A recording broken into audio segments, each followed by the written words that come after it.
vis-a-vis the special permit? Yes, we're requesting a special permit to park 34 trucks on site, the existing site that has been used as a truck parking, solid waste truck parking facility for quite some time, and store 150 empty storage containers. The current special permit that was issued to Alternative Recycling System, just to refresh everybody's memories, was for 20 trucks and 120 empty storage containers. So we're looking for an increase of 14 trucks and 30 containers. The trucks will be parked on the front side of the property, on the paved area that we paved last year with an approval of yours and the Conservation Commission. And the 150 containers would be stored out behind the building in the gravel lot. Jonathan, I have a question. Yes. It's Jimmy Tar. Yeah. What's with the containers that are up on Elm Street now? There are still containers on Elm Street. We are operating out of that facility. We removed quite a few containers out of there, but there's still empty storage containers over there, and we operate a recycling facility there that operates under permit. Thanks. Would there be the current special permit also has very specific provisions regarding hours of operation, both for trucks leaving and entering the premises, and then the hours of the operation of the repair facility. Are there any changes that you're, just to refresh everyone's memory, the special permit request involve any changes to those provisions? It does not. Okay. I have a question about the time. Do you drivers start at 4 a.m.? Some drivers do, yes, that are going into urban settings that need to get in there earlier. But yeah, some of the front load trucks will leave early. Okay. I was remiss in starting this meeting of just pointing out that typically when we hold a public hearing, we'll ask the applicant to do a description of the project as we have. And the board can ask any questions during that period. And then I'll ask for any supporters of the project and entertain their comments or questions, and then opponents. And throughout this entire process, the board is welcome to ask any questions of the applicant, the supporter, or the opponent. And then at such time that the board feels necessary, we'll ask to close the hearing, and then then deliberate on the project, and then seek a motion to either approve the project with or without conditions, or reject the project, or continue the hearing into the future. So Jonathan, do you or your team have anything else you want to add at this point? No, I think that's it at this point. Eric or Mark, you want to add anything? Nope. Do any of you have the site plan available to share on computer, just to show us again where you're wanting to park the additional trucks? Certainly. This is Mark Reed. I will share. Look in here. Oops. Get in here. Get in here now. So this is the plan that was submitted. If I can pan to the right here. Come on. It won't let me go. Let me zoom out here. Okay. So this is the plan that was showing the existing topography that was requested by the Conservation Commission to compare the topography that was done previously by our office historically and the current conditions. So this plan was submitted to the Conservation Commission. I can share also a plan that was submitted to the Conservation Commission that shows the proposed drainage swale. And I can zoom in on it a little bit here for people to see that we are proposing a 460-foot long, 5-foot wide stone drainage swale that we had discussed at the last meeting with the Conservation Commission and with Mark Stenson present, that is convey any stormwater from that gravel area to the east and connect to an existing stormwater swale system, which is located on their property. All the stormwater is in an easterly direction and eventually crossing under West Street, eventually crossing under 91, connecting up to the river, Mill River. So this is the plan that was submitted to the Conservation Commission, which Jonathan mentioned, hasn't been acted on yet. And the overall plan, excuse me, of the entire site, and where did that go? I can find that in a second, and I'll share that with you also.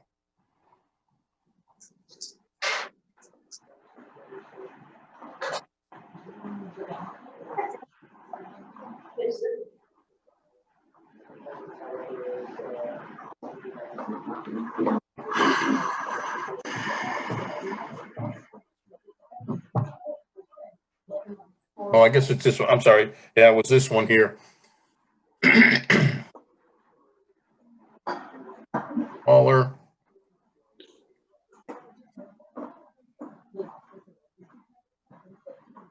What happened to my minimizer? So again, this is the existing conditions plan that would show the area where the empty container is being stored, currently being gravel for the property. Mark, can you show us where then the trucks are being parked? Well, I was just trying to see where that plan went to. I had it up here earlier and I've misplaced it. I have it up, Mark, if you want me to share my screen. Sure, Jonathan. All right, so why don't you give up, let's see, I'll see if it I'll works. drop the share, stop sharing. Okay. Have it, yep. There. I should have it right.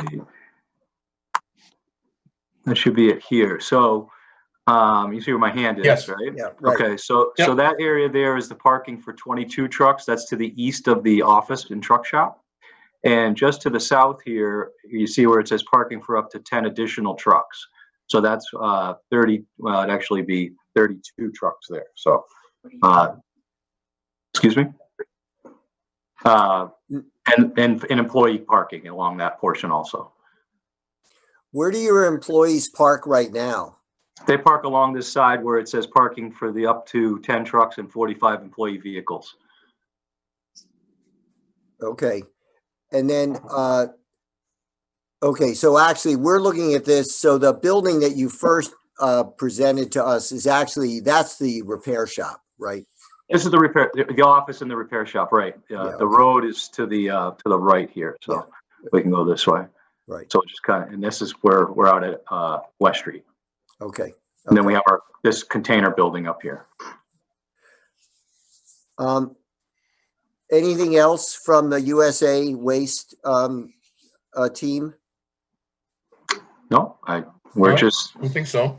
Any questions at the moment from any of the board members to the team? I'm good. Okay, I'm going to ask, is there anybody on the line? Actually, Jonathan, for the moment, can you share your screen? So there we go. sure can. Get back to the Brady Bunch. Is there anyone either on the phone or on the Zoom that wants to speak in support of the project? Okay, so then I'm going to ask if there's anyone now that would like to comment or ask any questions of the USA Waste folks who might have issues or be opponent of the project. And if I know David and Ann are on the phone, others, if you can raise your hand or whatever, that would be great. I can recognize you.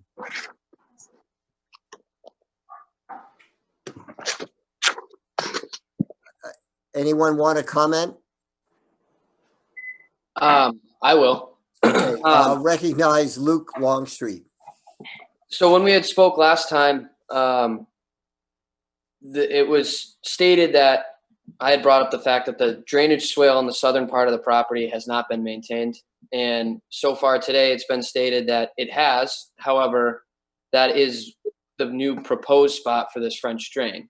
So if there's already a maintained swale, why does there need to be a French drain that goes in? And then also in the previous meeting, it was stated that there would be no trucks parked on the south side because it was too close to the drainage, and that all the trucks would be parked on the north side of the property, and the south side was strictly for employee vehicles. Can I answer? All right, so I don't believe we ever stated that no vehicles are parked on the south side. We've continuously had that on this plan and have said that we would have up to 10 trucks parked on that side. And that's been something we've gone along with. The existing drainage swale has been maintained. Mark has gone out and looked at it, and it is in functioning. And this, where we're adding on now, is additional swale that the Conservation Commission would ask us to put in with a French drain. If the water was draining along there, it was kind of a natural swale when you get farther to the west, but we are adding on to the west end of that existing drainage swale with the new one. So what I want to make sure is that we, we're on the drainage swale, the need for it, its condition, and the expectations of what that does for stormwater. The current special permit requires a stormwater maintenance plan be in place and be a condition of the special permit. The actual discussion of the drainage swale and its usefulness, I want to make sure that those are brought up with the Conservation Commission, who are going to be addressing this at a subsequent meeting, a future meeting. We would be looking to them for their guidance on this and the drainage swale itself.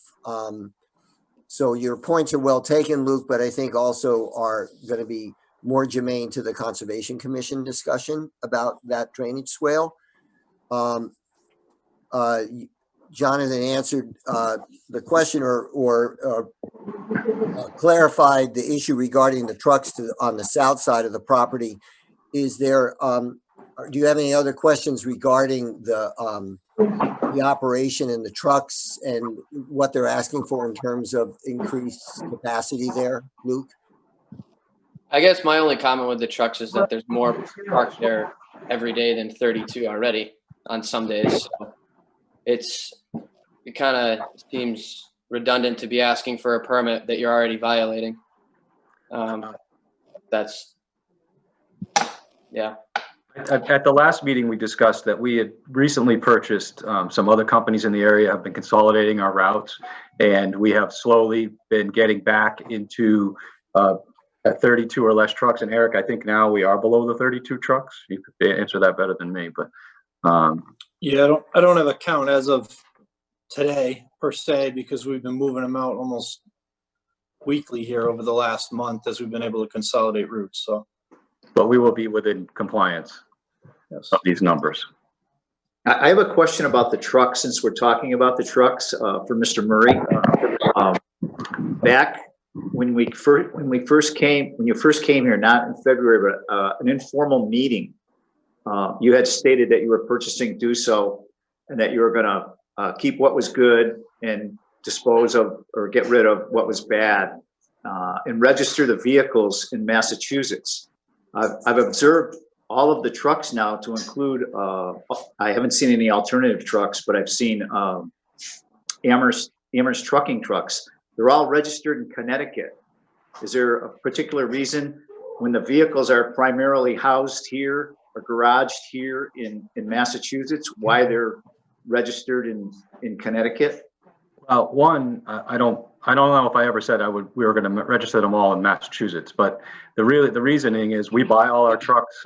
Most of our trucks are purchased in Connecticut through Connecticut and through operations in Connecticut, and we are not bringing brand new trucks up here purchased for this operation. We're bringing trucks from other operations that are existing down in Connecticut and moving them up here. Right, so, but those 34 trucks that you're seeking the permit for are primarily garaged here. You're not taking them back and forth on a daily basis to Connecticut at night. They stay here.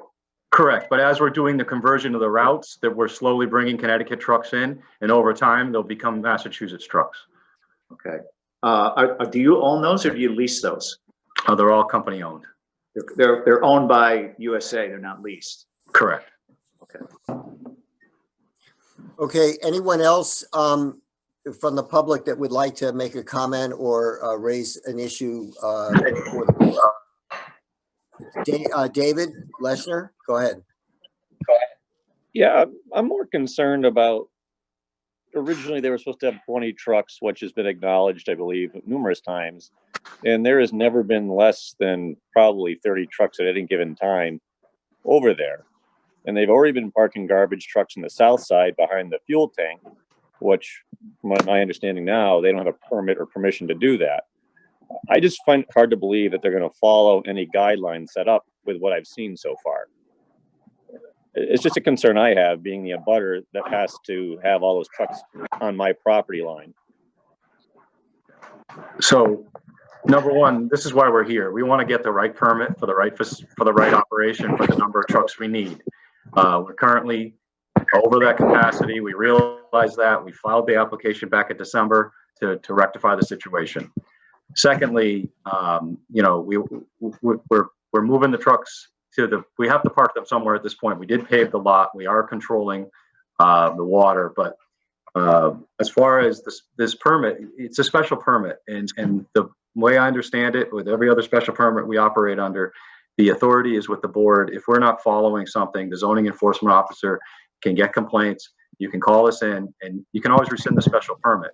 You have to give us a shot here with the special permit to operate under what we're requesting, because we're requesting what we need, and that we need to follow it. And if we don't, then the ramifications are what we're subject to. I think the ramifications fall under the line of the fact that no one's following the current special permit. And that's why Why would anyone want to entertain a new special permit that is already being violated? Luke, like I just said, like I just explained, we understand that we are over that, and that's why we're here trying to rectify the situation, and we've had that discussion since December. David or Ann or Ken and Janice, any other or comment? We haven't heard from. I just want to recognize, make sure everyone that might want to speak has a chance. Just This is about Janice Longstreet. about the storage containers. You want additional storage containers, but those are in fact going to be cleaned out storage containers. They're not holding garbage.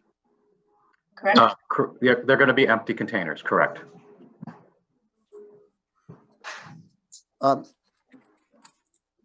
What I want to do is ask the board if they want, if the board has any questions of the applicant. Yeah, I have a question. I reread Alternative Recycling's special permit, and I'm having a hard time now with USA Waste asking for the same permit that's under the table of uses 5.27, construction industry and suppliers, which includes open storage of materials and equipment set forth in the zoning bylaws. And when we gave it to, I don't know why we didn't change it with alternative. It's beyond me. I was at the meeting and I don't know why I didn't catch this before, but anyways, I'm of the opinion that this is the wrong use for USA Waste. They're a trucking company. They're not a construction company. I wouldn't consider a waste hauler to be a construction industry and suppliers. And the only under our table of use, 5.14 is freight or trucking terminal or trucking company. And this would, under 5.27, it would imply that they are allowed to store materials there.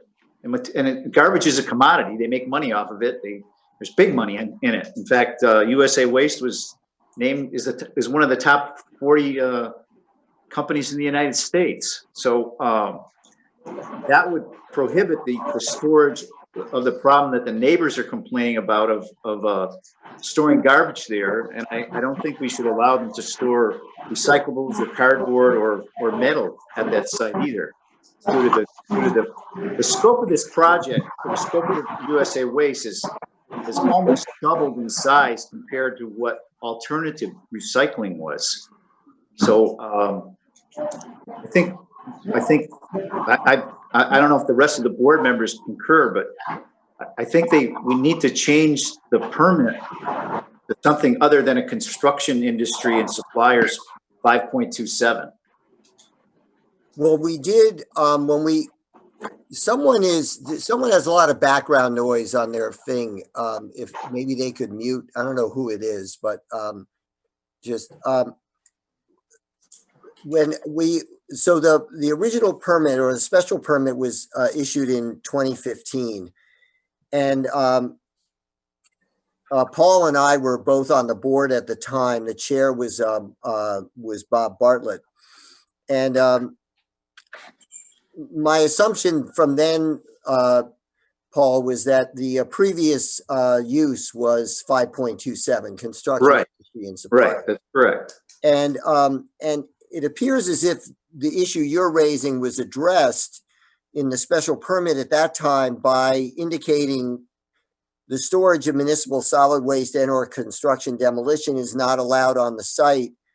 An occasional overnight storage of a container which contains either one of these products is allowed, provided that the truck is stored within the repair garage building and that it be removed as soon as possible. I don't, the challenge I think is that we don't have a specific use that captures, garbage hauling and recycling. Right. Funny because Right. we had how many in town? What's that? I said, which is funny because how many did we have in town? Right. I want to get to a point that Paul raised when he was raising his issues. Back in 2015, we didn't do any kind of engineering or odor analysis or anything like that to come up with a maximum of 20 trucks and 120 containers on the site. It probably had as much to do with what alternative recycling was requesting at the time and the feeling that, they were pretty much approximating what had been going on the site in the past. But it appears that we sort of magically came to a carrying capacity of this site because, with the additional trucks being parked on the site over the 20 that were allowed by the special permit, we've started to have more issues raised. Not to say that there weren't issues raised occasionally in the past, but in talking to the zoning enforcement agent, those were few and far between. And when they were quickly rectified by alternative recycling. And it didn't come to, and it wasn't around the number of trucks. It was more often around the need to park overnight trucks that had garbage in them. It seems as if, to me anyway, this is a tight site. It's a site that is sandwiched between residential units on both sides. That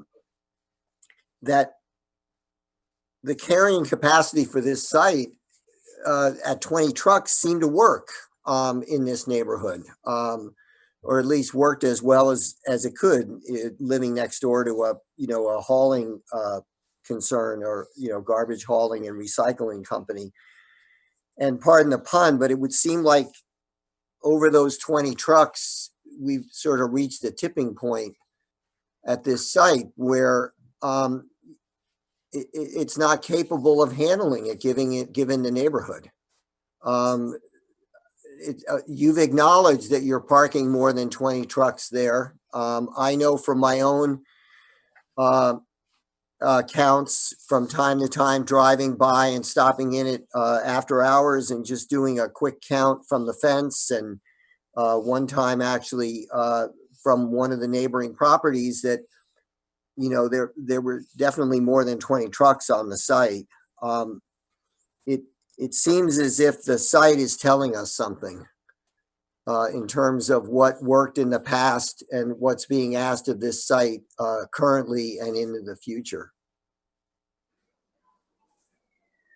Jonathan, you're on mute. Sorry, I guess I don't understand how you're saying the site's telling you that. We've been in contact with the zoning official. When we first moved in, the complaints were, and this was when we first purchased alternative recycling, the complaints were all based on trucks banging and making noise. We didn't like the complaints. We didn't want to hear complaints. So we went ahead and did some grading. We still got complaints. We had a grader there all the time. We said, okay, we'll pave the yard. We get the permits, we pave the yard, and haven't heard anything as complaints other than now when people come to the meeting, we hear that they're concerned that we're going to have containers stored there. We have more trucks, which we admit we've had more trucks than the 20, but I haven't heard anything from the zoning enforcement officer and the site hasn't, that there's been issues from when we've had more than 20 trucks and what they are. So I guess that's where I don't understand where we've reached this magic, 20 was the number and 21 causes it to be a problem. What are the problems? Well, 21 is one over. I mean, 30 or 34 is, more than half again as many as what's allowed. Understood, And but I just don't know where the tipping point came from. Yeah. Well, in addition to what, and Kyle is not on in the meeting tonight, but individual members of the planning board have been contacted by neighbors complaining about the particularly garbage smell. Maybe it's less so now because of the situation. You're not getting a whole lot of restaurant waste and garbage from other, your volume perhaps has gone down, but if some of the neighbors here who have contacted us could speak to this, I would appreciate hearing from you. Yeah, this is David. I actually had spoken with the zoning enforcement officer a number of times early on. I don't know whatever happened with those conversations we had. And I have on many occasions been taking photos and I've forwarded them to the board. I've had trash dragged into my property, which I brought up at one of the meetings. And when I went over to the office, was told, well, the animal did it. What do you want us to do about it? More or less. I'm paraphrasing. The woman I spoke to was not mean or anything like that, but it was more or less like, well, an animal did it. And I do pick up trash on my property occasionally. And if I go beyond my property line, there's trash strewn about here and there on another person's property. So, that's some of the things that I've seen. And as far as the banging and stuff, yeah, I'm not saying that's not a complaint I have. It's more or less the number of vehicles, trash on my property, the smell some days is worse than others. And those are all things that I've made very well known. We haven't heard much at all lately, if anything, of complaints. And I wish if board members are getting complaints and concerns, they would pass them along to us. We're open to taking them. Everybody knows how to get in touch with me. But I've heard nothing. Nothing. And we've seen Kyle, and Kyle's been at the meetings and said we've been responsive. So I think it was said not long ago that the zoning enforcement officer said that the alternative was responsive. I think Kyle would say we've been very responsive also. We've cleaned up that property and other properties in town. And so if we don't know about a situation or if we can't investigate it, I'm not sure what we're supposed to do because we're not seeing it. So that being said, I think that the issue of 35 trucks on the site is just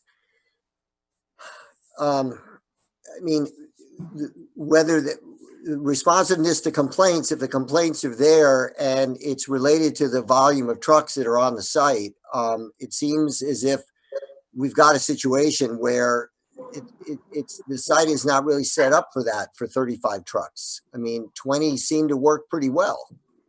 But we haven't tried I guess. Well, you have we're been saying- trying and we're hearing from people that's saying that it's, particularly if there's trucks on site that have garbage in them. We're not bringing trucks back with garbage at them. We follow the regulation. It doesn't make any sense for us to bring a truck back that has garbage in it when we're going farther away from the disposal facility than where we were. Can I speak to that? This is Ann Leichner. I have followed trucks up 5 and 10 coming home from work, pulling into your parking area full of garbage. And based on, It's also a known fact that you dispose of your garbage in some recyclables at Valley Recycling on Route 10 in East Hampton, which has a very strict policy of closing gates at 5 o'clock. And there's been numerous times where there are trucks pulling into your yard that have refuse in them. And it's been observed by numerous people after 5 o'clock. So let's say, you have a flat tire on a truck and, you're not able to make your dump in time. What happens then? It comes back to the yard and it sits there full of trash, and you're gonna claim that it's not trash, it's recyclables and it's all this sort of stuff. But you can watch the same truck go and pick up curbside home trash and then come back to the yard. well, number one, if they close at 5, we could have dumped there at 5 and back to the yard 5:30, 5:45. There's time to get back. Number two, if we do have a flat tire on a truck and we can't dump it, this permit allows us to park it inside of the maintenance shop while we work on the truck. Understand, trucks do break down. That is understandable. That's why that allowance is in there. So this is Ann Leichner again. If the trucks are parked inside, if they do happen to have garbage in them, then how are wild animals pulling garbage out onto neighbors' property? That I'm not aware of. Well, my husband just referenced the fact that there was a bag of garbage that was dragged out supposedly by Make dinner a for wild yourself. animal. And I wasn't aware of it. I didn't see it. I wasn't there, and so I can't tell you. And I think we have our own trash that we generate, that we put in containers, just like everybody else. So we're at the same risk everyone else is when it comes to having an animal go through your garbage. We don't always get them dumped by the end of the day. Jimmy or Michael, Steph, you all have any comment or questions you'd like to raise? Yeah. Paul? Go ahead with those guys first. Okay, good, Steph. I guess one of the questions I have is, I'm just saying, if we were to go through and accept this change to the permit, what is a reasonable timeline for this? Because you've already had a pretty long window since last fall to try and cut down your number of trucks. And that's still apparently an issue. I guess that's one question I have. And another question is, if we say that this is not necessarily the right spot to allow for 34 trucks, do you have plans for to have this on your other sites purchased in town? And more question for you, Bob, because they purchased the Duso property there as well, do we have to go through this site, any sort of thing with them? I think I asked this at last meeting, but with them about anything about moving that permit from that property to USA. Jonathan, why don't you ask if you can answer the first question? But we'll meet the capacity of the trucks right away. Guaranteed.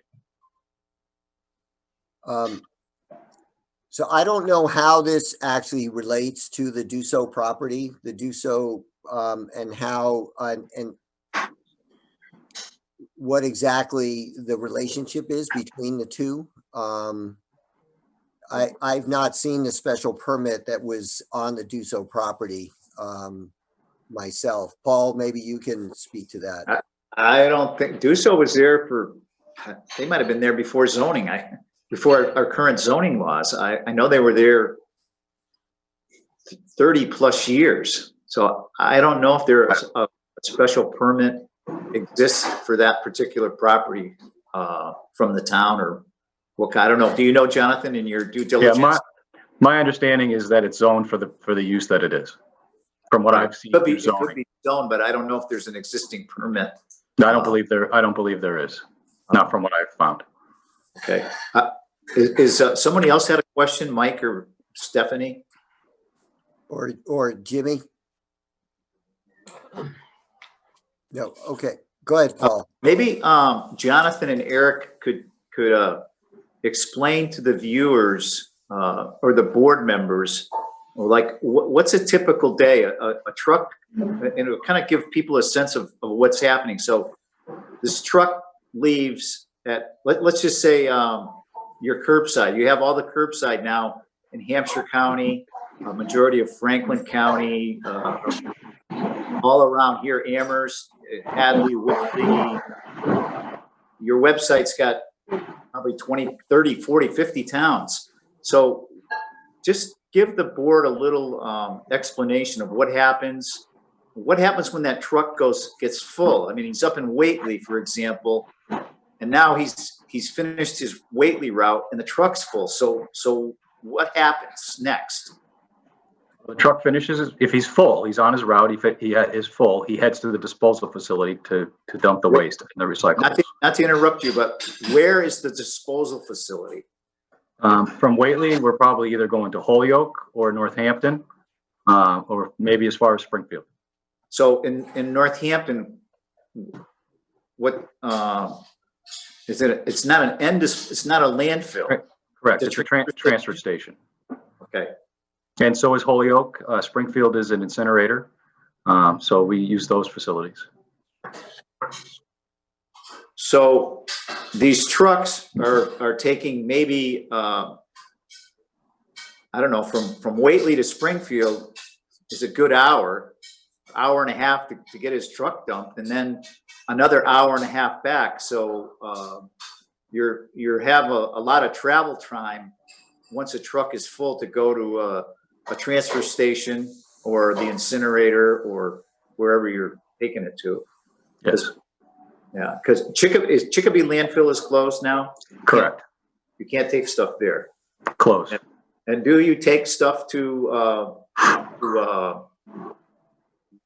East Hampton, Amherst Trucking's or Valley Recycling, which Yeah, that's what we talk about in Northampton. That Northampton landfill is closed. So when we say Northampton, we're going to Valley. Okay. All right. So does everybody get a kind of a sense of how much transportation involved with all this stuff? It's a lot. I mean, if you're up in South Deerfield and the truck is full, Nick, you spend the next 3 hours taking it someplace. Yes. So, Well, to me, that seems like a big cost for Right. USA Waste. That doesn't mean that I'm not saying that I think it's a bad thing. I think that that's part of the way they're describing their business, that they've accepted the time of travel from pickup and full to dispensing the load and getting back on the road, whether it's back to the shop or whether it's back to the next part of the route. I mean, I get that it means there's a lot of stuff in a lot of trucks for a long time, but that expense seems to be all about USA Waste.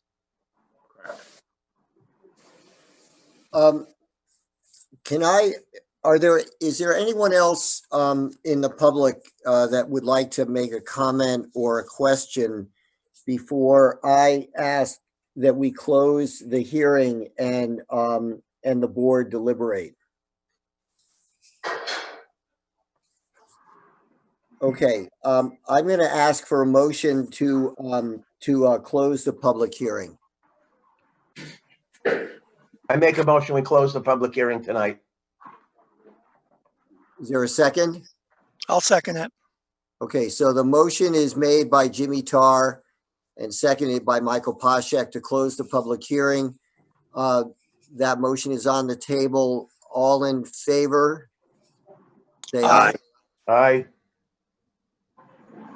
Any opposed? Okay, so it's everyone, it's passed unanimously by the board to close the public hearing. So now we will deliberate amongst ourselves, which may require us to ask questions of anyone that's on the phone or in the Zoom meeting. I'm going to just start out by saying that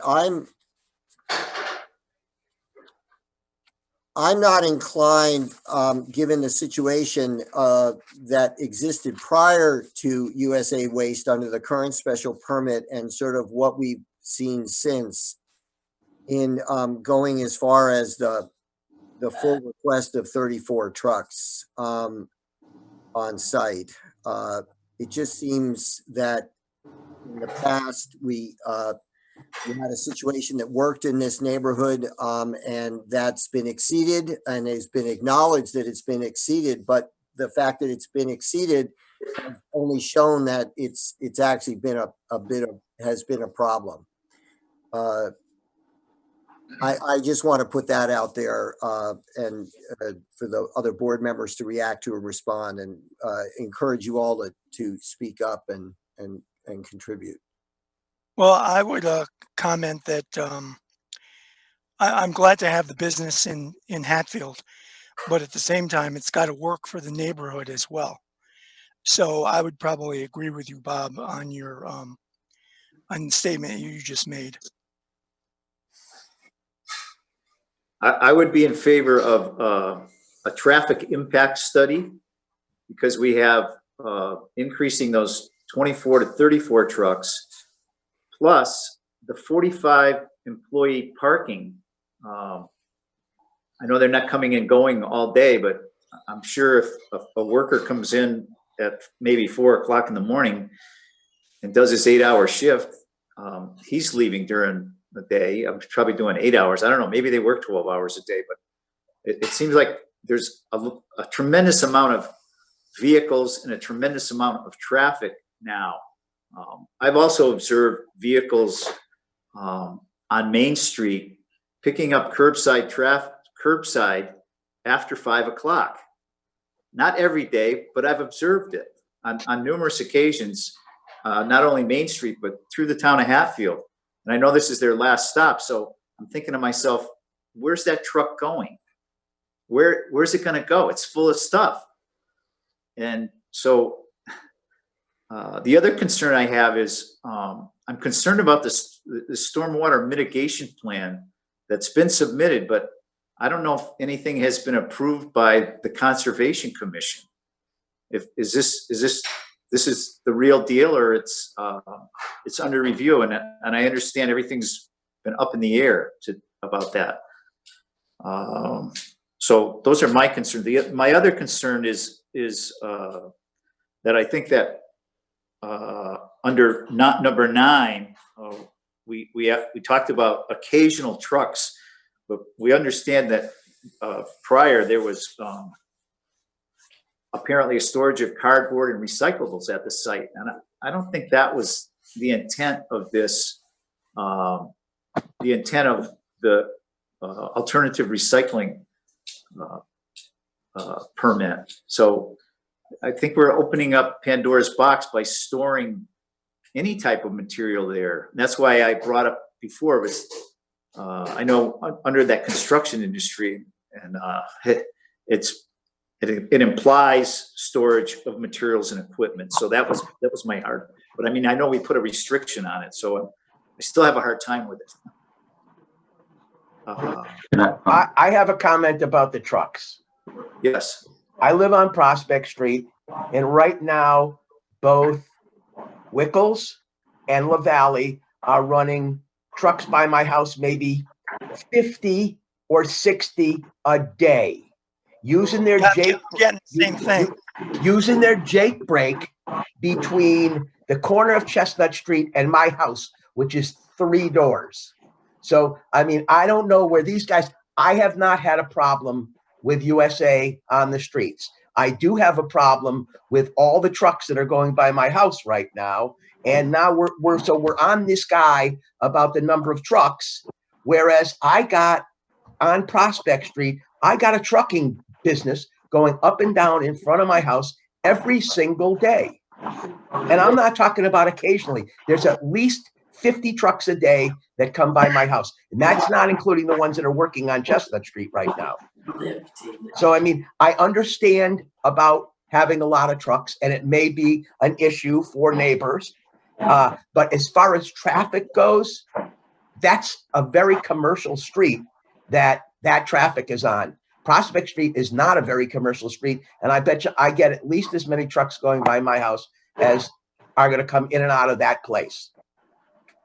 And that's not to say that I'm blanketly for them. I don't want people to get the impression, like with the pot thing, that I'm for anything.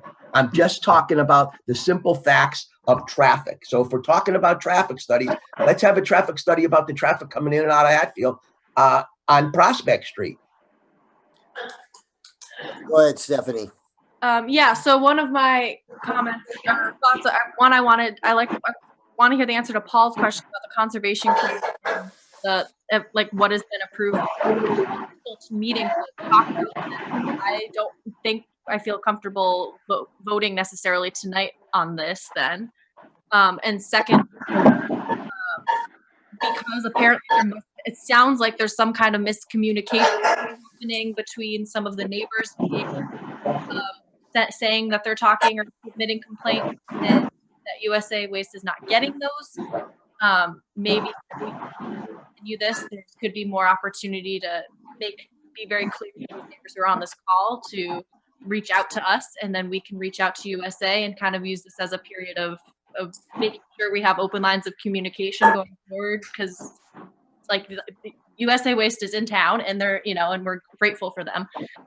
But also we want to make sure that the neighbors are also have a good relationship with you guys too. So I kind of consider it as if we move to just continue this on Conservation Commission, if that's the case, if we're still waiting for approval for something from them, making sure the neighbors can communicate with us and with Kyle if there's any issues in between now and then, so that we're all aware and we have, like I said, open line of communication. Somebody has got, if they could mute, there's a lot of kitchen noise or something. One of the, it's hard to hear. Jonathan, maybe you can comment, so that we are waiting on the approval of the Conservation Commission for the drainage swale. It's in the works, correct?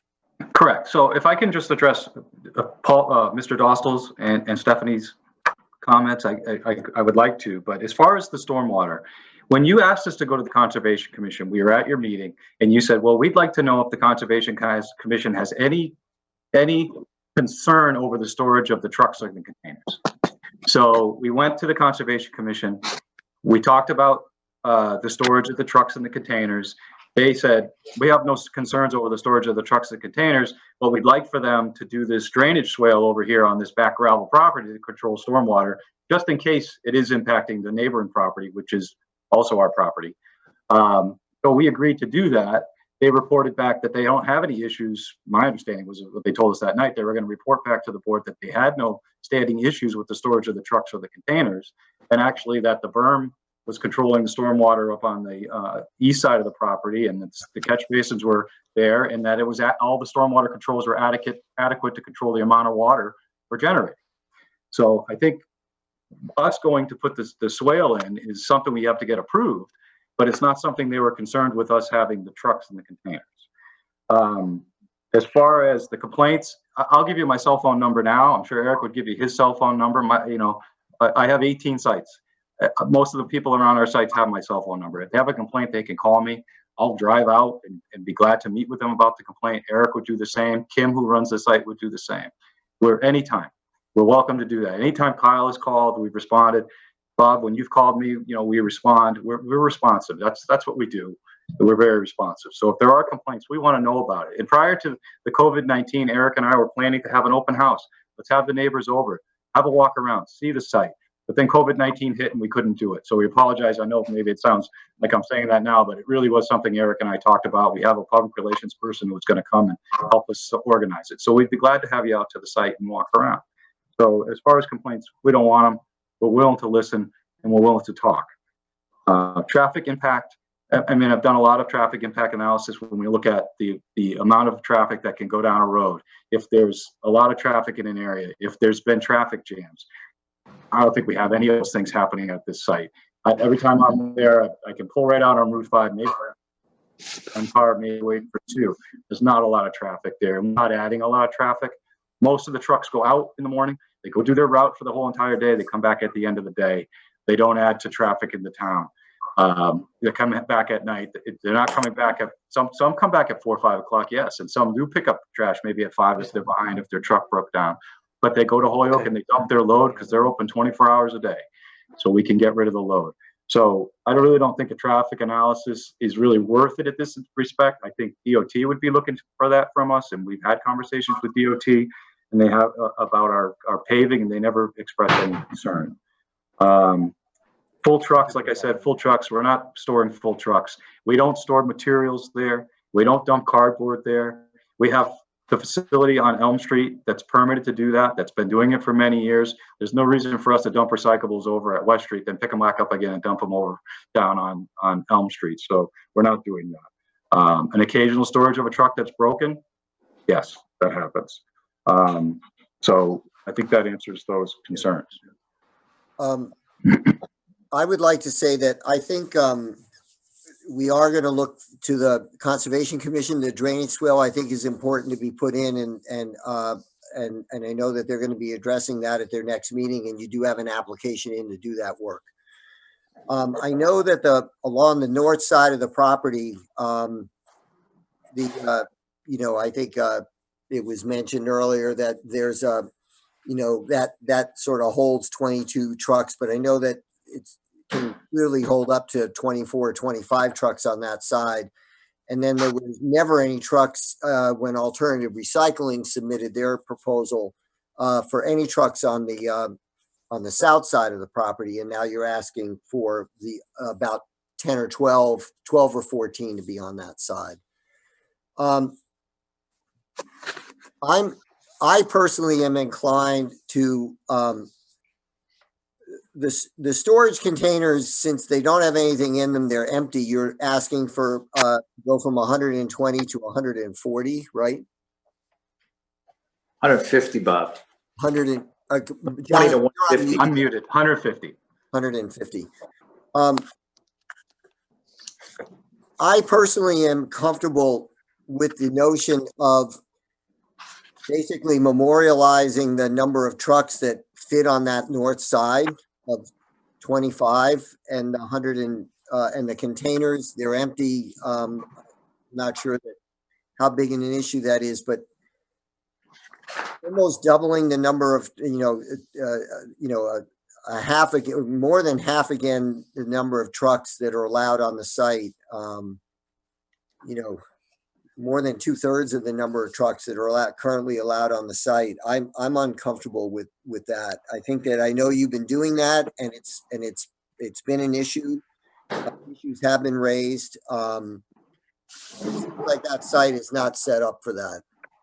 I would be inclined for an increase of 5 trucks under the special permit to 25, and then the containers. But I'm not personally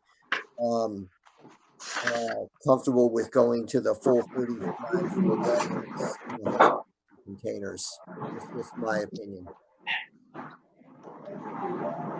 Okay, I guess I kind of lost some of that. So were you saying you're okay with the 150 containers and only going to 25 trucks and leaving them all on the north side? Is that, if I sum Yes.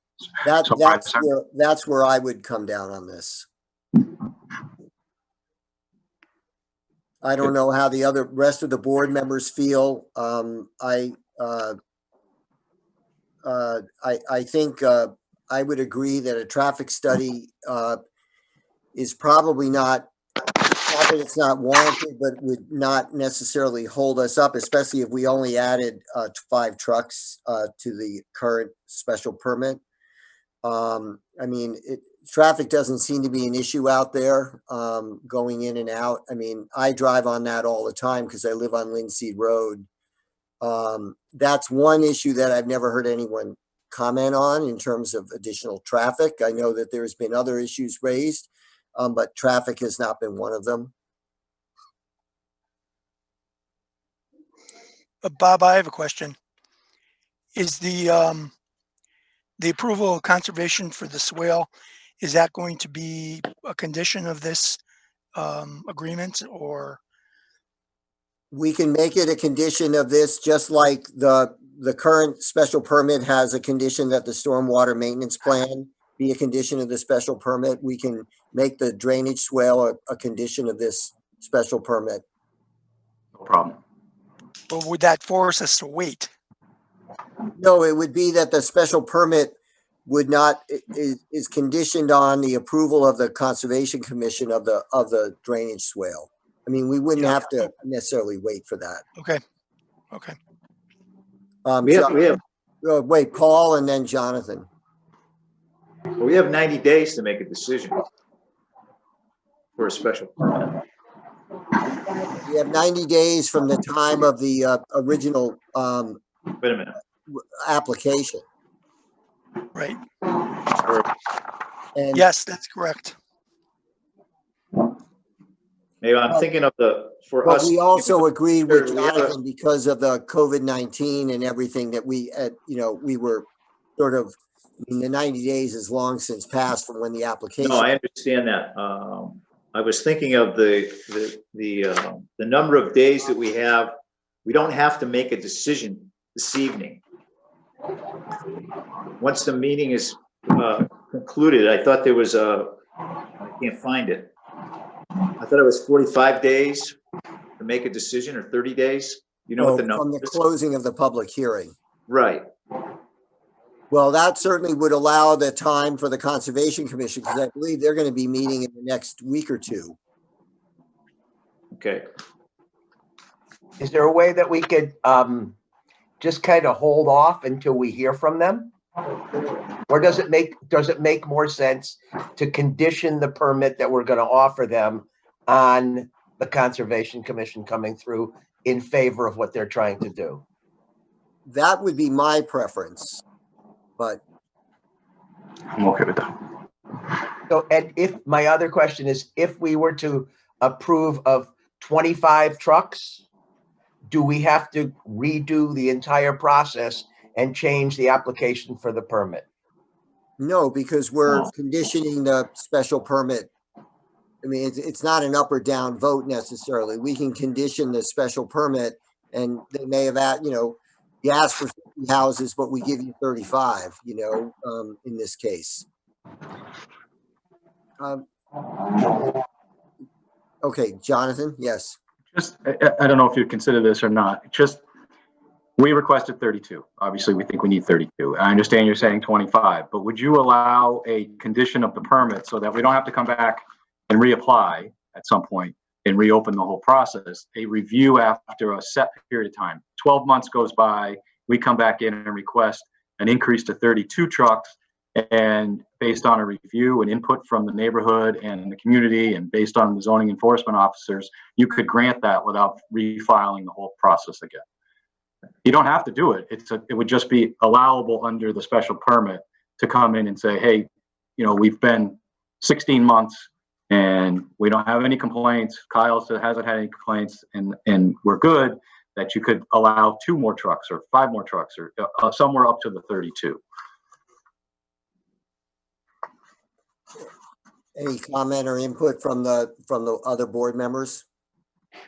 Yeah, I think that would be whatever the number we come up with tonight, if it's 25 or 27 or 23,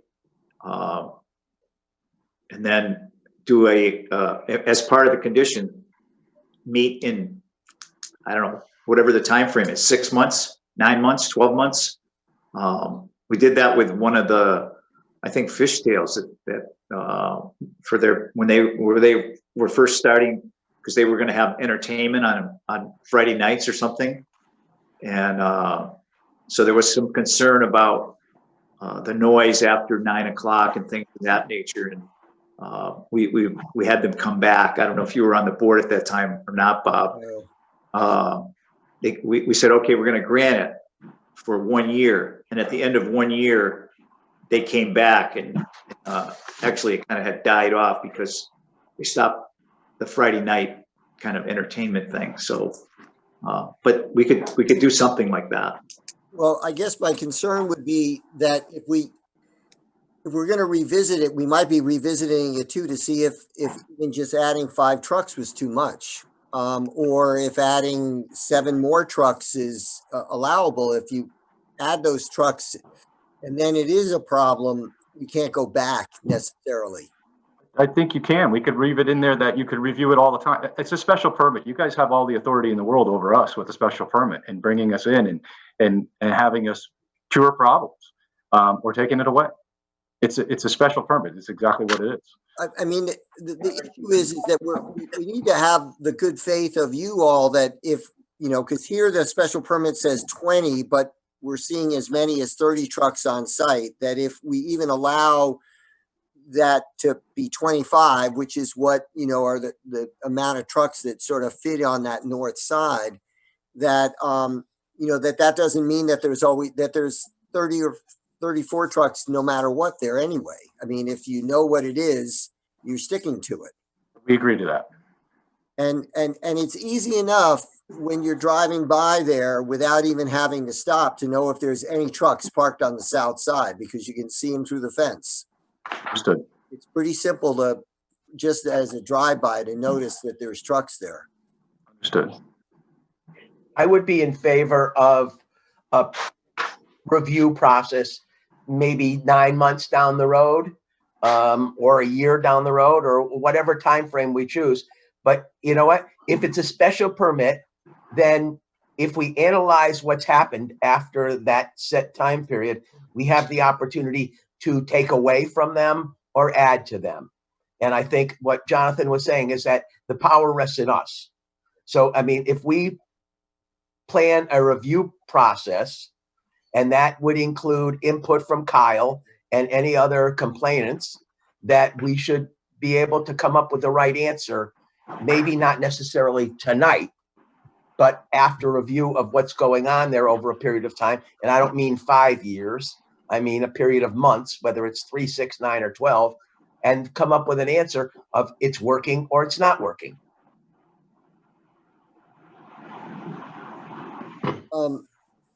Steph, you haven't, and Michael, any comments on from either of you? I think you're right, Bob, to be a little hesitant to go straight to 34. I think, yeah, like a 25 seems right. The review period, 6 to 9 months, I think seems reasonable. And like I said, at that point too, going back to the communication between the neighbors and the USA, hopefully we can, assess that with the condition of the swale and the stormwater maintenance plan. I think that's a fair compromise. Michael? I would concur with the board members that the review in 9 months or a year would be agreeable with all the other conditions that we've placed, and then we would get an opportunity to see how everything is working within that neighborhood.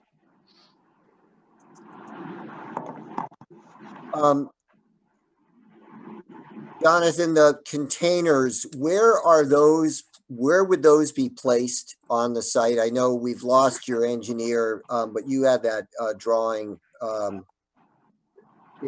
They're not on the, where are those stored? In the back, right? Yes, over here and past that match line, which is going to go down to here and over. All in that hash mark area there. Let me see if I can get it to go a little far. I can't get it go far enough over, but that's on the upper plan there. So in this area here. And how many? And you're right now you've got 120 in there. Probably less at this point. Somewhere around 110, 120 or so. I haven't done an count in the last couple of days, but. And approximately how far back do those 110 go? And I'm assuming that you start at the east end and work west. No, depends. We store them by type of container. So they'll be sorted by different types of containers. So 10 yarders, 20 yarders, 30 yarders, compactor boxes. So it varies. So it doesn't start from one end and work in. It's by the different types. So, and getting back to a question that Janice asked a while ago, those are all empty containers. Correct. Okay. And I have another question. Jonathan, how big is that area in acreage? I don't know that off the top of my head. I'm not sure. Approximately? Let's see if I can. I'm not sure it says it here. No, I can't measure on here. Okay, It's got to be a couple, 3 acres at least. okay. Just in my estimation. And Thank you. where, while you, actually, can you go back to that drawing again? Sure, sure. Can you show on that drawing where the extent of the new drainage swale is going to go, or the work you're doing relative to where that container It's depot? gonna run. He had the plan with that on it. I don't have that one up. I could try to find it on my computer, but it's actually going to run past the storage container area and and it's going to run the whole length of the storage container area. I'm going to move back up here, and I need to go here. And it's going to tie in at the end of, you see this where the grading changes here where my hand is? Uh-huh. It's gonna tie in right there at an invert that allows the pipe that's for the drainage swale and for the subdrain to drain right into this drainage swale and continue down towards the east as the water flows now. Okay. So, I have a question, Bob, for Jonathan about the number of containers. Obviously now you're probably not doing, how much turnover is the 150 containers sounds like a lot, but how much turnover do you get with those containers? Obviously they're coming in, going out, or? Yeah, so most of them are roll-off containers. They're mostly, 10s, 20s, 30s, 15s, and they're going out to job sites. In the spring and summer and fall, you won't have 150 out there, but in the wintertime, when we're slow, we need somewhere to store them. So they turn a lot. Sometimes a container will go out and it won't come back for weeks because it gets dumped. We dump it off and then we bring it to another location directly. The truck, we don't want to go in and out of the yard. We want to go out, pick up the container, dump the container, and bring it to another customer. It's just the most efficient for us. Keep that cycle going all day long. Yes. And then, so the mix, going back to the trucks again, maybe you said this, the mix of the trucks there. So if you have a lot of roll-off trucks, roll-off containers, 30-yarders and compactors, what's the mix of the trucks at the West Street site then, is in terms of, you got X number of curbside service, X number of front loaders, and X number of, do you have a breakdown of that, of those 20 or 34 trucks or 32 trucks? I don't have it directly. Maybe Eric could give you a rough estimate. Yeah, I don't have it here in front of me. I think right now we've got 4 roll-off or hook trucks there. And that's what we run there year round. I think the difference now, there are very few containers in the yard right now. Work has started to pick up, although not what it normally is, but a lot more temporary containers and homeowner cleanouts and that kind of thing. So that lends itself to significantly less inventory in the yard. Okay. So the majority of those 25 or the majority of the 34 trucks that are parked there now are the big round trucks that pick up the arm picks up the house, the curbside service. Residential. Residential. Majority of what we have is our residential trucks right now. Yeah. Some commercial front loaders. Okay. Thank you. so I know that there's been discussion and some debate over trucks that have garbage in them. And the permit right now allows for, and there's no specificity here, but I think it's under good faith that there'll be an occasional overnight storage of the container or the truck within the repair garage building. Is that exactly if you do have a truck that has to stay overnight with garbage in it, is it placed in the repair facility? Yes. In that building? Yes. And how many trucks can fit in that building? You had True. to have of your 20 say the allowed 20 that you have now. If 2 or 3 of them did come in with garbage overnight for one night, would they be able to fit in that repair truck facility? Eric? Yeah, we can fit 4 to work on. We can probably fit 6 if we just had them stacked in on top of one another. Okay. But we don't want to do that. All right. So Jonathan, if you can go back, if you can unshare your screen for a second, that'd be great. Okay. Thanks. Thank you. All right. So I would like to entertain a motion from the board that conditioned on and contingent on the approval of the Conservation Commission of the planned drainage swale,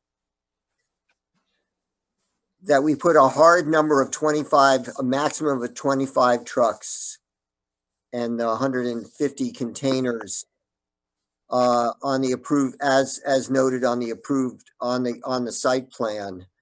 And that we establish if we're going to do a review period, that it be 12 months. Okay. And that review is not to see if we can increase the number. It's just to see where things stand. And if we erred in allowing 25, we adjust that as necessary, as pointed out, or if the relationships and the work maybe allows for others more, I don't know. But, and in the meantime, this would not be a condition of the permit, because I don't think we can legally require this, but that there be, when it's possible, given the current circumstances, that there be more interaction and relationship building between you all and the neighbors to address some of these issues. If we don't have to deal with the zoning enforcement agent or coming to us as board members, I think that's all the better for everybody. Agree.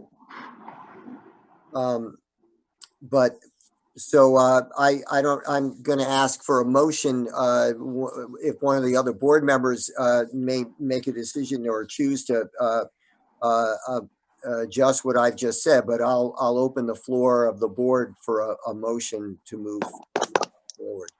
Yeah, the only thing, you didn't mention the stormwater maintenance plan also as a condition of that, but I think I said contingent upon, yes, contingent upon approval of the stormwater maintenance. Oh, yes, well, it would remain as it is now. That would remain as it is. Thanks. Yeah. Paul? No, the same stormwater maintenance plan, as well as the contingent of the Conservation Commission's swale. Approval of that swale. Right. yeah, Right. along with the 25 trucks, And 150 containers. containers, and a review in 12 months. Yes. So did you make the motion, Bob? No, I can't. Oh, right, okay. Oh, he's waiting for someone to make it. Okay, I'll make the motion for what I just said, the 25, moving to 25 trucks, 150 containers, with the condition of the stormwater maintenance plan, which was mentioned, the drainage swale from the Conservation Commission, and then a review in 12 months. Second that. A second? Is there a I'll- second? I second it. Okay, Okay. Jim Carr seconds. Okay. So the motion is on the table. Is there any discussion? Sorry. I understand. The only thing is the review is just to see how everything is going. It doesn't mean we're going to, like you said, increase the number of trucks. I mean, if we decided not to have the review, they could still come back with a request to change the special permit to increase the number of trucks anyway. So. Right, and the Good, review is not, the review is a review and not an expectation either way. Agree. So I'm going to move the question. We're going to have to take this by roll. So Jimmy Tarr, Yes. Steph Schlish, Yes. Michael Pashek, Yes. Paul Dostal, Yes. and myself, Bob Wagner, yes. Okay, thank And you, everyone. Yeah, just clarification too. You said, move into the 25 trucks. You should happen pretty immediately. Yes. Now, Jonathan, do you feel satisfied? I do. I appreciate you. I mean, obviously, we would have liked the 32 trucks, Right. but we understand that's your purview, and we appreciate your discussion about it and your understanding and willingness to meet with us again in a year. Sounds great. Thank so, you. so we'll look forward, Bob, and other members of the board. We're going to go forward. So it would be May of 2021. Is that correct? That's correct. Yeah. 12 months from today. And as well as the other conditions, nothing has changed, like the hours and No, Correct. the rest of Washing the, trucks. rest of the special permit is as Okay. indicated. that'll be included in this this new permit going forward. That's correct. Right. Okay. I just want to make sure everybody's on the same page. And it is contingent upon the approval of the Conservation Commission. So I'm going to hold off on executing this special permit until we've actually gotten a notification from them. Okay. All right. Thank you. Thanks, everybody. All right. Thank you, everyone. Eric and Jonathan, Have thank another you. matter. Thank you. Board, please stay on. We do have one other matter to consider. So thank you. Bernie and John. You doing your notes, hon? You doing your notes? Oh, Key is taking notes. Yeah, Keith's taking notes. Yes, please. Because I didn't write all those. I got the names, but not the rest. Yeah. Good work, Paul. Go ahead, Bernie and John. Thanks for staying on the line. You can go proceed as you wish. Okay, thank you. Oh, just so everyone knows, Bernie will fill you all in, but on the agenda was Stephen and Michael Herbert for a potential new opportunity of cultivation, marijuana grow. And so Bernie will fill you in on where that all stands, but this is essentially that agenda item. Thanks. Thanks, Bob. Okay, Bernie Smirowski, 14 Upper Farms Path. I'm here tonight with my business partner, John Staberski. What we're proposing is to build a 50,000 square foot state-of-the-art computer-controlled greenhouse. We'd like to start out with a 10,000 square foot growing space and ramp up quickly to 30 and 50 over the next 1 to 2 years. John, do you have any maps available? I do. And that is of recreational marijuana? Recreational and medicinal? Yeah. And So- this is under the permit from that the Heberts have gotten granted from the state, or? No, we will be applying for a license ourselves. Okay. So To grow. Bernie, while John is pulling up the drawing, maybe you can just explain that they are no longer in the picture, right? As of now, they are no longer in the picture. They are looking at another site in a warehouse building in Northampton. We're not completely out of the picture, but it's looking that way. So I've partnered with John and a couple other investors, and we were looking to get our own license. So Bernie, can you tell us where this property is? That's what he's going Okay. to show us. Yeah. Yeah. I do have the screen share on, but I think somebody might have to allow me to share the screen. The host of the meeting. Nope, we can see it. We Okay, can see it. great.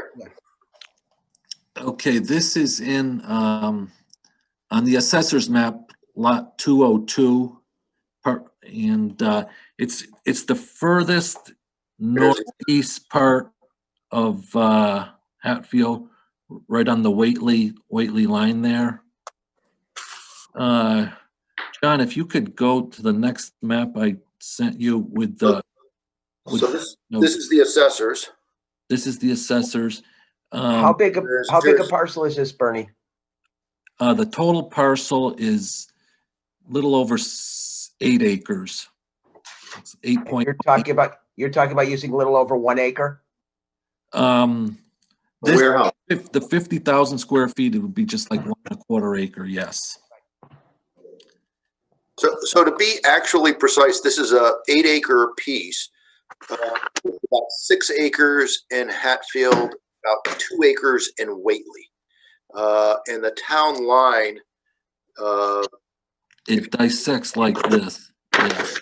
right about like that, I think. On an angle. Yeah, it's on an angle. There's 2.29 acres in Whately and a little over 6 acres in Hatfield. So obviously the 50,000 square feet, just over 1.25 acre would easily fit Yep. in this area in here. Can you show me which area you're talking about again with that little hand? So we have not actually determined exactly where the greenhouses would be on the site. We're working with some consultants, and it depends upon what access we would use. Both accesses, interestingly, start in Whately. None of them are in Hatfield. So this is Pilvinus Road here. Is that a public way? It is a private way. Private. And this is, but this is a public way in Hatfield. That ends, That's Basin Road. That's Basin Road, Basin folks. Road. That ends right at the corner of the lot. But the two potential access ways are there, and then Mr. Semorowski has an easement along this line, this way. Another private way. You will see it's been improved recently by Tim Norse, literally within the last several weeks. So that's what's going on down there. No, that has nothing to do with what we're doing. Mr. Norse is improving this area here. Yeah. In Whately. And he's putting up a building right around where John has that arrow. Okay. Is that what all that stuff is down there for right now? Yep. Yeah. Okay. Everybody's been asking me what's going on down there. That's why I'm trying to find out. So That's Whately. John, Like and I got a Bernie, clue. The parcel that you're talking about has a black line around it, right? It Yes. goes down south, it heads west, then goes Yep. south again. Yeah, I'll Yes. center it a little bit better here. Yeah. That's good. Okay, and then where about is any of the greenhouse going to be in Whately, or is it all going to be in Hatfield? It could be. Currently, we were looking to start in Hatfield. And so I want to just kind of correct one thing that Bernie has said, is that we're going to apply to the Hatfield for a 50,000 square foot canopy greenhouse. But there is the potential, if this is a reasonable business venture, that we could expand to as much as 100,000 square feet, but we're not going to request that now. Given the fact that we have the benefits of having this site split between two different towns, we would probably try to locate the Hatfield site, that if for some reason we couldn't expand in Hatfield, we'd have the option to do it in Whately. So that's what we're looking at in terms of making sure that the operation is viable in the long term. So if you're going to go with Bernie had said that you might start with 10,000 square feet, maybe go to 20, 30, but the greenhouse is going to start out at 50,000 and grow inside the greenhouse, right? Or is the greenhouse going to grow? No, so the greenhouse will grow. Greenhouse will grow. So these greenhouses are modular. Okay. Tim Norse has them, and you just order units on. Is this that thing he's got on the west side of River Road? Yes. Not Yes, exactly. right on the road. Similar. Yeah. Yeah. So the plan is to start with a modest size. We'd want to come for approval for 50,000, but to make sure this we do it the right way, we're going to experiment with 10,000 to make sure we have all our processes right. We're running the business well, and as soon as we make sure there are no kinks in the operation, we're going to try to expand. But we want to start at a modest amount and build as we can. And this is strictly a grow operation. There's not going to be a manufacturing, is it? Correct. Well, it depends. It's a cultivation. We're looking for a cultivation license. And when you say manufacturing, I mean, there is some things that are go along with cultivation. For example, you need to pick the cannabis and dry it, and then you have to prune it and trim it before it can be sold. So, it's not manufacturing like you're distilling it and making an oil or anything like that, but there's some trimming involved before it can be packaged. Okay. Right, but I think what Paul's question gets to is you're not going to actually have you're not going to be producing gummy bears out here. Right. Which fall under a different category of our You're you're getting right. You're growing it and getting it ready to ship to a manufacturer. Right. Yes. Or whether they use it for gummy bears or cigarettes or whatever they Exactly. And whatever they what do with it. are you going to use as a facility to dry, cure, process, and hold for maybe wholly a day, but maybe for as long as it takes you to get rid of it? What are you going to use as a facility for that? Currently, we are planning anywhere between a 15,000 square foot to 2,000 square foot building that would be attached to the greenhouse that wouldn't be visible from the road, but would be obviously we need to be a very secure building. But that's where the processing would be and the holding and storing, and there'd probably be a couple bathrooms in there. Just kind of a utility building. Mm-hmm. John, can you show us with the arrow? Are you on Google Earth right now, or is that just a screenshot? It is just a screenshot. Okay, but can you use your arrow to show us approximately on the lot where say the northern end of where the security fence would be? Okay, so say for example, we're going to have the security fence as tight to the facility as needs to be for a 50,000 square foot building, but it would probably be somewhere in this range here. Yes. Yeah. Okay. If I'm gathering just for the benefit of the board members, that fence then, there is a house right up in this little complex over here. That's a barn, but over here is a house. Yeah, you can see the driveway right there. I'm pointing at the driveway. Is that Whately though? I think that's Whately. That's Whately, but even still, this fence would be more than 300 feet away from the corner of that house. Well, more than 300. And if our bylaw passes our amendment, as we hope at town meeting, when that indeed ever happens, we would have a 300-foot setback. I don't know legally if that has a bearing on this because the house is in Whately, but nonetheless, it would be well over 300 feet away regardless. Yes.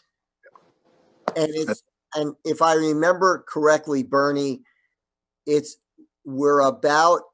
you are about, was it 800 feet from River Road? I forget, but there was a Yes, around 800 feet. setback from Main Street River Road. Correct. And can you show me where River Road is with your little arrow? There. Yeah, right there. Where? Oh, I see. Okay. I'm on it right now. Okay. So The you're Main way off of the river, off the road. Main Street Hatfield turns into River Road Whately. Right. So you're pretty far. I was having trouble visualizing which side of the property was River Road. Now, So thank you. It- I think that driveway is, although I can't see the building, I'm pretty sure that's where the Cub Cadet lawnmower facility, Yes. right up that driveway. Just so, have you talked to, I know this is an informal conversation, but have you talked to Conservation Commission at all yet first, is my first question.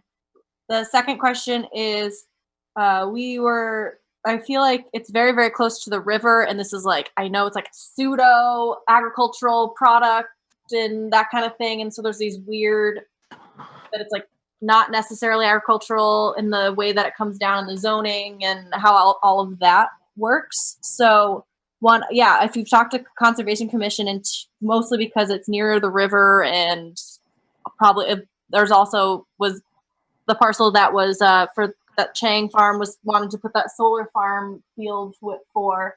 There was concerns about endangered species and that kind of thing. I'm just flagging that as something that could come up if and when this if it turns into a formal proposal. Okay. Is That's good enough. Is this the same parcel? No, it's across the street No, from it. no. It's kind of. Oh, okay, all right. And This who owns is, this parcel now? You, Bernie? Yes, yes. Okay. This is a light sandy loam soil. It's been farmed for decades. Right. I just wonder if you were having to deal with a third person that we're not seeing right now, As far as ownership of the property. Ownership, yeah, I was wondering the same thing.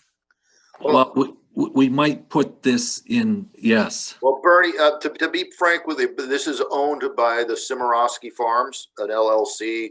Right. So, he Okay. doesn't own it personally, but That's all I was looking for is a clarification. Yeah. Well, I did meet with Kyle Scott and showed him the parcel, showed him the right of ways that we have, and he saw no issues with it as far as putting the Bernie, to Stephanie's question about the Conservation Commission, because you're going to have to go before Conservation Commission anyway, just to make sure that you don't have, so it'd be 100-year Yeah. floodplain, and also if there's any drainage swales or any creeks in this area. I don't know if there are. There's a tree line here. Is that a water course, or is that No, that's high and dry. Actually, to the west side over here, where those shorter rows are, Norris has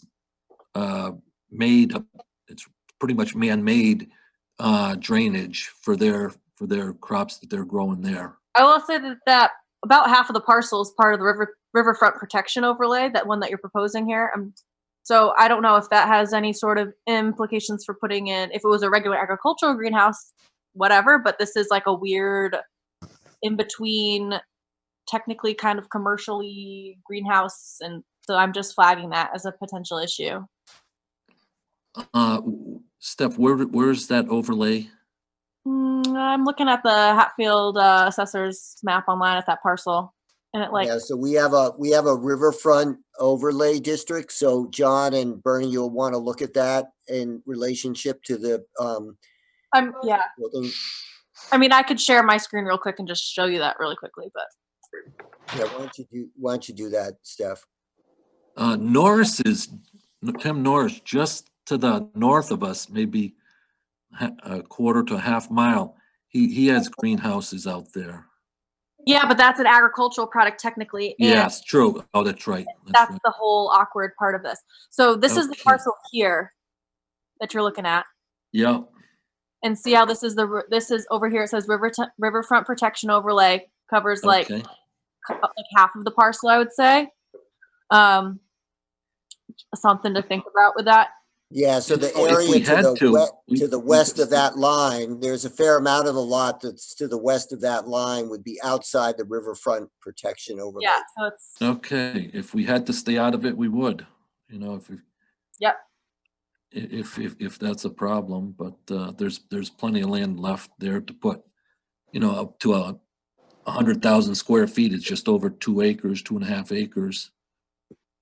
yeah, Yep. and I'm going to have to do some research on whether the cannabis is considered an agricultural product by definition and map. Not yet. It's not, Not not yet. now. It's actually by state law, it was not included in the category of agriculture as far as the zoning exemptions and provisions. Mhm.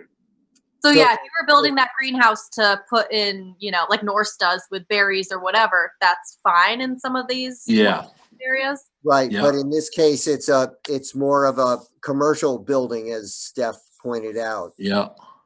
Okay. I'm sure it seems like there's plenty of property in there for you to not cross over into the protected zones, Right. especially starting out with 50,000 square feet. Yes. That's only an acre and a quarter. And it seems like there's plenty of, by that picture, there was plenty of land away from the riverfront protection. Right. And also, like I said, to the Mass Endangered Species Act and looking at making sure that there's no species in that area. I mean, it was more of an issue when they wanted to put that giant solar field in there and put a giant fence around it because it was Yeah. for whatever reason but Right. it's a lot smaller than 50,000, or that was a much larger project than 50,000 square feet, but those were some of the issues that they were running up against. Yeah. Bernie, are you guys currently farming that? Are you growing a crop there now or last year? No, it's not planted now. But you have planted that. I mean, that's Oh been. yeah, every year we're planting it, but Right. we haven't, with this coming up, we're holding it out right now. Depending on the time frame of, getting a light license approved, we might be planting it this year, but it'd be the last year if we do. And who knows with the state in the COVID situation and how, if anything's being delayed on that end too. So Right. That's what I was going to say. That I don't think things are moving in terms of anybody getting a license, but I could be wrong. Because I know that there was just an article in the paper where somebody got their license and they opened up a place. I'm not sure if it was down near Boston or whatever. And then the governor said that's not essential business. So they had invested, time, money, and effort and got the license, and they haven't been open yet for the 6 or 8 weeks because of this. Right. So Right. Only the medicinal. So Bernie and John, you guys, I'm sure are aware that you've got 3 parallel tracks that you're working on. The planning board, and we'll say the Conservation Commission and our approvals. You've got the Cannabis Control Commission and their approvals. And then the conversations with the select board on the host agreement. Correct. And just so that I think from talking to Bernie, who had called me about this a couple weeks ago, I think you understand this, but I want to make sure it's on the record. The planning board approval and a public hearing by the planning board, with notice neighbors, of which there probably aren't a whole lot of them, but anyway, still. 2. That's a public hearing, but then you also have to have a community hearing or a community meeting, which is part of the Cannabis Control Commission, a license. That Okay. Our public hearing doesn't substitute for that. You have to also hold that, which has got a broader umbrella of people that are invited. And for that matter, anybody in town could go to that meeting if they wish. It has to be noticed and posted around town, but actually there is requirements under the Cannabis Control Commission of who actually gets a notice by mail of that community meeting. And that's separate from what you would do with a public hearing before the planning board, or any conversation that you're having that might be a public hearing or a public meeting with a select board. Okay. And Time frame? yeah, that's why I was like, time frame wise, that's why I was surprised to say that you're not planting this year, because I feel like the timing of when everything could work itself out. Right. Yeah, what I will say is that cannabis, if our little limited experience in Hatfield with the one marijuana establishment that we've approved, which is a manufacturing facility out on Route 5 and 10. We're not the holdups. We've already given them their approval and they've already got a host agreement with the town, but they're still waiting, as far as I know, for their license from the Cannabis Control. Yeah. Yeah.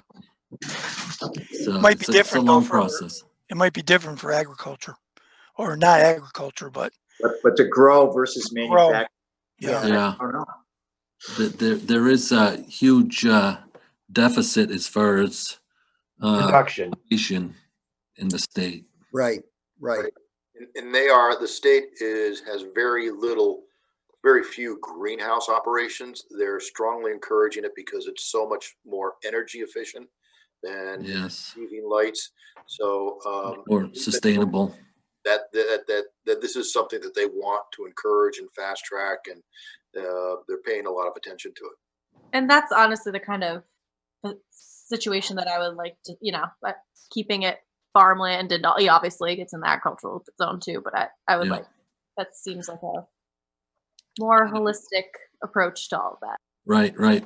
In the future, when this business goes south and, obviously then that greenhouse can be used for ag, berries or whatever. Mm-hmm. But we also plan on for our water source will be well points to supply water there. So you will not be using town water? Not town water. Okay. And we'll also probably be using rainwater to supplement for watering the plants. Yeah, right. To eliminate any really drainage concerns. Right. Is there could you take water out of the Connecticut River? It's like, are people doing that? Are the farmers, can they do that? Farmers can do it, but I don't think we would choose to do it because the water has to be of a certain chemical composition, and river water is so. You'd have to send it through treatment process. Have to be treated. We'll even have to treat the well water for minerals. Yeah, because they test like crazy for everything. Yep. Yes, everything. Everything's tested. So we think this would have very little impact on Hatfield. I mean, there's not even going to be an entryway from Hatfield into the site. So are you talking to Whately at all? We haven't. You were the very first people we've talked with. To be frank with you, the Herberts had approached Bernie, and they decided not to partner with him. And he said, "Well, why don't I try doing it myself?" And so we said, "Why not? Let's take a look at it and give it a go." Yeah, it's just the pseudo nature of it being like ag, but not in the state's eyes. So that's kind of, I think that's the biggest hurdle in the potential environmental impacts of it not being an ag. But our site location, this is like a perfect site for it. It's not around many people. It's in an agricultural area. There are a lot of greenhouses in the area already. So it kind of fits. It's at the very northern edge of your town, or the most southern edge of Whately. Norris's are putting up just to the west of us. Norris's are putting up a big, it's 60 by 100 irrigation building. All that land around us, it's being shaped, so they're going to bed that land, cover it with a fabric over the beds.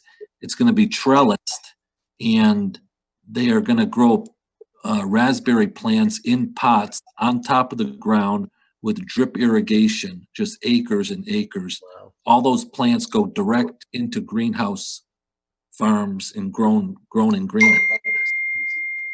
This year, they're putting up that building 60 by 100, and right next to it, next year, they're putting up a massive cooler on.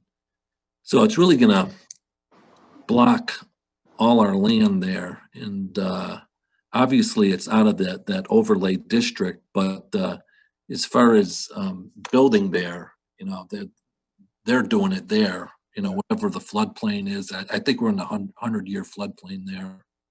So I want to make one comment, and then I'll just list a few things for you to keep in mind as you move forward with your special permit to us. Paul and I were members of the planning board when we drafted the marijuana bylaws 2 years ago. Michael, you may have joined us right at the very end. I can't remember, but Yeah, at the end. we did, recognizing that marijuana cultivation was not agricultural, but still recognizing, the number of farmers and agricultural families that we have in Hatfield. I know that we were hoping that there may be some farmers, with their knowledge of growing. I mean, it's cultivation. Absolutely. Would consider taking this up as a ancillary crop or a, primary crop, secondary crop. So this is what we had in mind. Isn't this one of the things we discussed, Bob? Is that we didn't want to rule out anything so that farmers like Bernie, who decided to take a foray into this, would not be blocked out of it. Right. Exactly. So as you move forward, Steph has raised very good points. Keep in mind that Riverfront overlay district, and it looks like you'll be able to stay out of that, but you're going to want to be mindful of the floodplain and what implications that have on a building in that area. You might be in a 100-year floodplain. That's up to you guys to look at and make sure you've determined. That's easy enough to get that information. Checking with the natural heritage folks about any endangered species, because again, this is a building. It's not an agricultural structure at this point. And then there's the timing. You're obviously not going to be able to get something before our June meeting, but if you wanted to get something before the July meeting, you'd still have to hustle, because we have to have a certain amount of time for that to be noticed in the newspaper.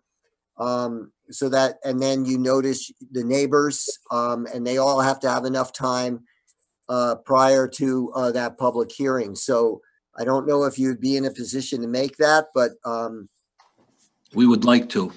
Yeah, we're aiming for July, but and it depends on the engineering. Okay. The site plan, we want to get a site plan done, and we'll probably have to get two done, taking into consideration the overlay there. But so is it town by town or for the whole state? Since Norris's are putting up two big buildings right next to us, would that factor into? The problem is that it's for agricultural purpose, and this is a gray. Okay. This is the weird gray area. Yeah. Of technically kind of a commercial building at this point. Yeah. What it is town by town in terms of what's allowed and what's not allowed. In like some towns have decided not to allow any marijuana establishments. What isn't town by town is the amount of time that's required for noticing before a public hearing. And John, being an attorney, you might be, I don't know if you're a planning attorney or, but that's all set by statute in terms of that timing. I can't off the top of my head tell you what that is. You can certainly find that out from the town clerk.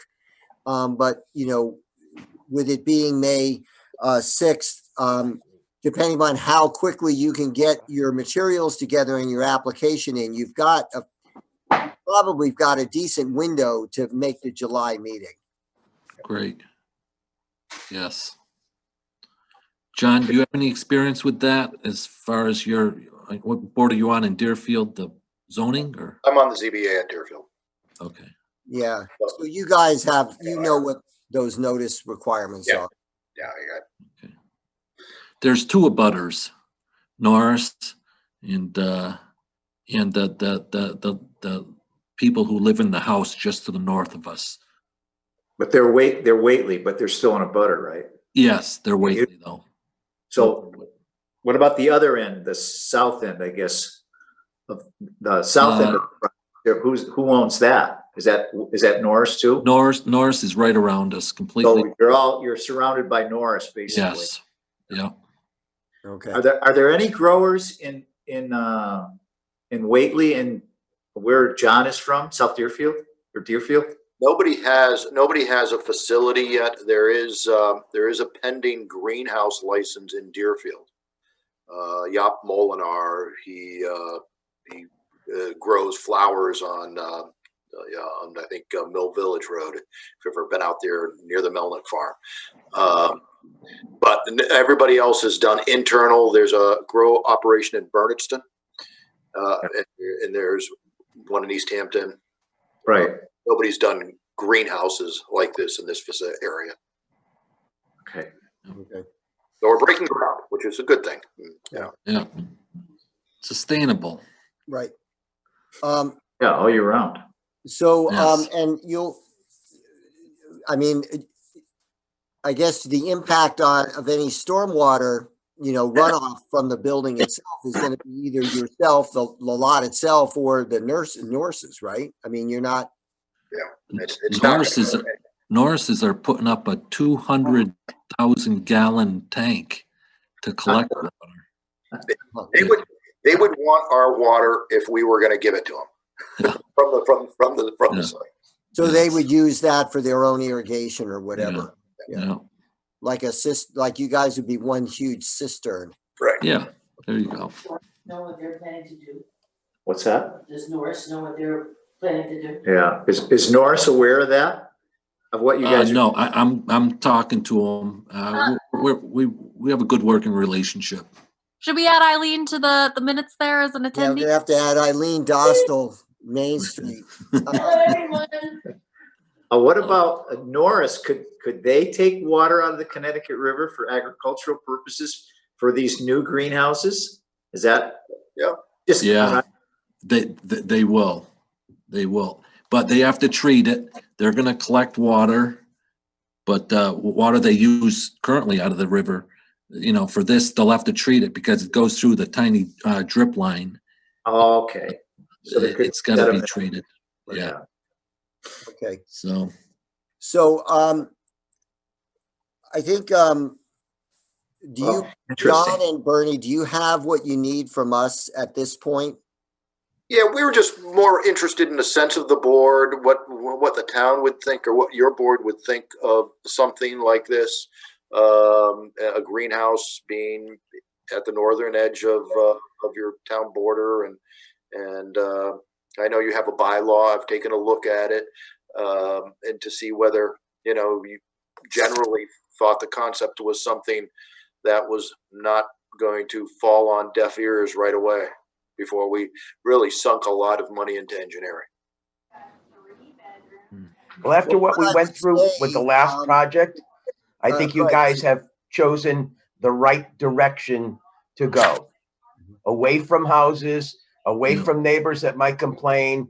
I mean, I think you're in an area that's strictly agricultural right now, even though this is by law not considered agricultural. It really is in our mind. Yeah. So I think you guys are trying to go about it in the exact right way. You came to us with the right idea of just talking first and not saying, we want to do this. How can you make this happen for us? We want to give you all the best advice we can. We also want to protect the town of Hatfield. Right. Well, we appreciate that. Definitely. So, I also note that the prevailing southwesterly winds is going to blow the odor over to Hadley. We will be installing odor mitigation systems as we are required to do. Right, yeah. I know you will be, and you are required to do that. What I will say is, if it's any indication, and all of us on the board certainly took our body blows the last time around, the agenda did say Michael and Stephen Herbert were on the agenda. And as far as I can tell, no one has joined the meeting because of concern over what Michael and Stephen Herbert might have had in mind. And maybe it was because they knew that it was not in a neighborhood or whatever, but there were more than enough people that were very concerned about the potential siting of a cultivation on the corner of Depot Road and Cronin Hill Road. And we're, it remains to be seen what happens at a public hearing. We have no way of knowing, but Jimmy makes very good points. This is in an ag zone. Except for the fence around it, it could be growing tulips. Right. Exactly. From the size of the project that Norris is doing, nobody's going to see it. Exactly. You're going to be driving down Riven Road and you're not going to be looking over there. You won't be able to see over there to see Bernie's. Yep. Yeah. So it's probably an ideal location. Like you said, it's kind of off the beaten path. Yeah. Yeah. So, you might want to check on when the Conservation Commission is next meeting. And if you can get on their agenda to do an informal with them as well, they can look at some of the issues that Steph raised, and any concerns that they might have would be just get it on there in front of them as quickly as possible. Okay. Is that a new member of the board? Yeah. So you maybe 1 to 2. They're gonna do one in a week or two. That's what Bob Hennessy was saying. He hadn't set a date yet the last time he and I communicated, but they should be having a meeting here soon. So you can always check on the community website. Okay. There's a calendar that you can go to, or you can get in touch with Bob through the Conservation Commission website. You can actually email him. Okay. That'd be good. Yeah. Okay. Great. All right. Well, thanks for taking us tonight. Thank you for all your time. Thanks for joining. Thanks. Sure. Good luck. We don't have any minutes to review tonight. Wilma has been on sick leave, and then Paul did provide minutes from our last meeting for us to, but they're not in a form for us to consider for approval, and so I figured we might as well wait until either our next meeting or when maybe we can finally all get together in person. So we don't really have any other business to attend to tonight. I have a little thing I have to talk to Stephanie, or you guys can hear. I talked to Tony today at the water department. There is a water main break between the school and the pavilion. Happened last fall, has yet to be repaired. Tony's been out for 6 weeks with shoulder surgery, and I confronted him today. I called Phil multiple times, get no answers. I've called all these people, got no answers. Finally, I got to the right person today, and I said, will there be water this year? He said, yes.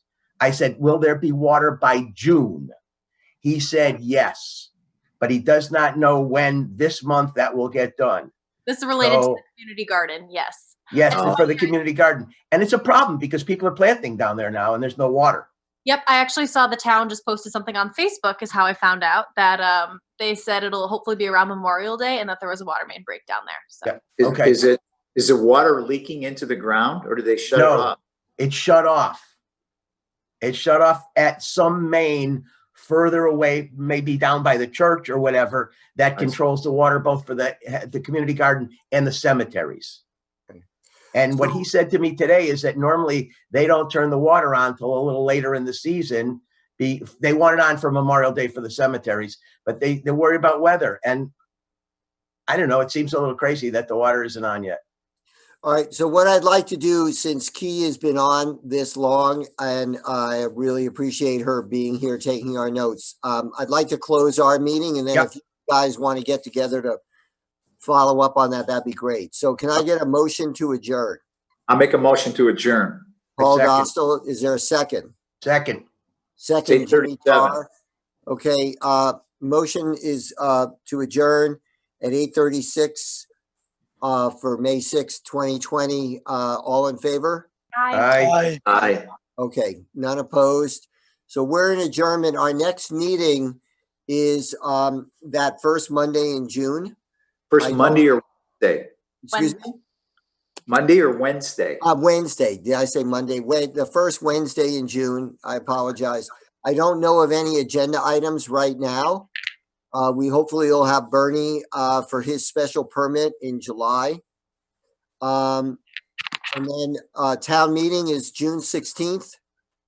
And elections are June 23rd. Okay. All right. So June 3rd is the date, just for the record. Okay. Okay. June Okay. 3rd.